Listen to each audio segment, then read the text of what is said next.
এই গরমকালটা আসলেই খালি আমার আমের কিছু খেতে ইচ্ছা করে, সেটা কাঁচা আম হোক বা পাকা আম, দুটোই আমার খুব ভালো লাগে। যেমন আজকে আমার একটু আম মাখা খেতে ইচ্ছে করলো, কাঁচা আম মাখা। তাই জন্য একটা আমটাকে ভালো করে ধুয়ে খোসা ছাড়িয়ে ফার্স্টে গ্রেট করে নিয়েছি। তোমরা গ্রেটের জায়গায় কুচো কুচো করে কেটেও নিতে পারো।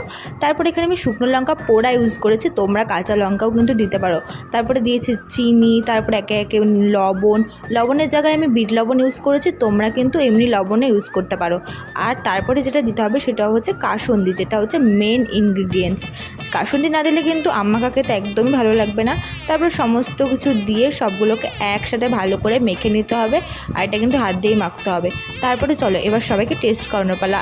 আর এই সমস্ত টক জাতীয় জিনিস না একা একা খেতে ভালো লাগে না, বাড়ির সবাইকে দিয়ে খেতেই ভালো লাগে। পুচকু ভাইটাকেও দিলাম, ও খেয়ে বললো ভালো হয়েছে। এবার চলো আমার টেস্ট করার পালা। এটা খেয়ে দেখলাম এটা সত্যিই দারুণ ছিল। আর তোমরা কী করছো? ভিডিওটা ভালো লাগলে চ্যানেলটা সাবস্ক্রাইব করে দিয়ে যাও। দেখা হবে নেক্সট